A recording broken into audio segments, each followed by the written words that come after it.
When I was deep in the heat of narcissistic abuse syndrome, completely shattered, fragmented, and unwell, people started avoiding me or treating me as if I was just such an irritating person, a jerk, a weirdo, or a villain, based on the false stories they had heard, the collective truth that the narcissists around me had created. I could feel the prejudice in their eyes, in their body language, in the way they spoke to me or didn't speak to me at all.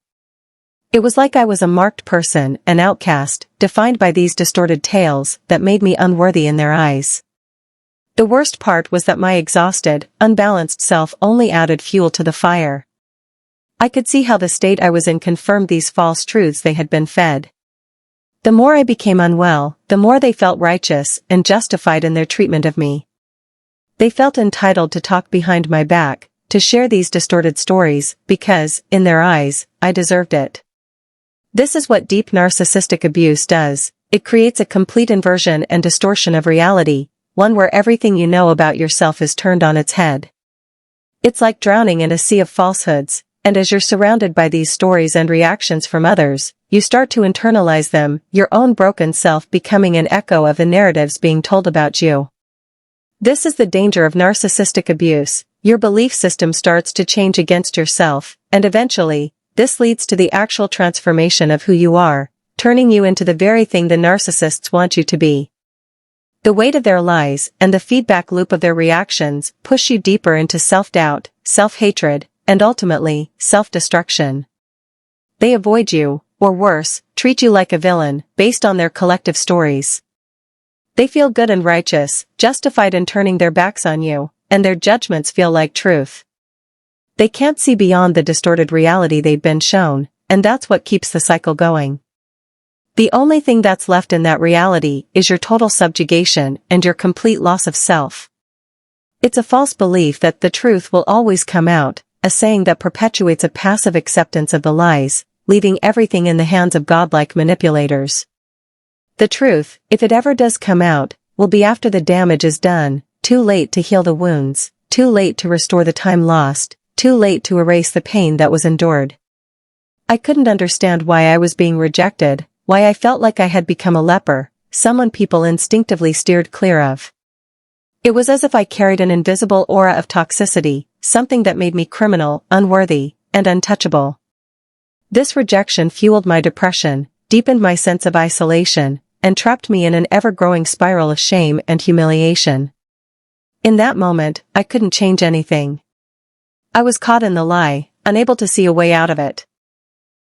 At the time, I didn't consciously choose isolation, but I was forced into it by how unbearable it felt to be around people. And yet, this forced solitude, which felt like abandonment, turned out to be my saving grace.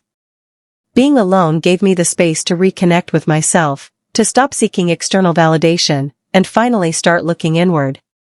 I realize now that my isolation was a protective cocoon, a place where I could heal without the constant pressure of external judgments.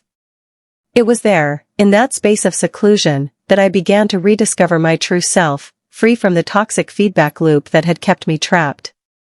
What I once saw as punishment was actually a blessing in disguise. It was in that solitude that I could hear my true voice again, and from that point on, I began to reclaim my energy, my peace, and my self-worth. It was through this forced solitude that I discovered a whole new world inside me, a world I had been cut off from by the external noise and predatory dynamics of the so-called normal world. A world that constantly demanded self-sacrifice, constantly kept me blind to the subtle beauty and richness of life. Looking back, I can see how I fell into the trap of believing that I had to suffer, like Jesus, that I was somehow innocent, a sacrificial lamb who had to carry my cross. This was how deep the programming went. Religion, in its distorted form, groomed me for all forms of narcissistic abuse in my life and made the environment narcissistic through its collective teachings. I believed that my suffering was a test, that I deserved it for some reason, and that this was my burden to bear.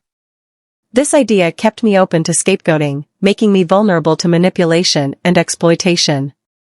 I now feel deep compassion for myself, but also profound betrayal by the very system I thought would protect me, religion, which I believed was the safest thing for me in the world. I never suspected that religion could be a grooming machine in disguise, masked as holiness.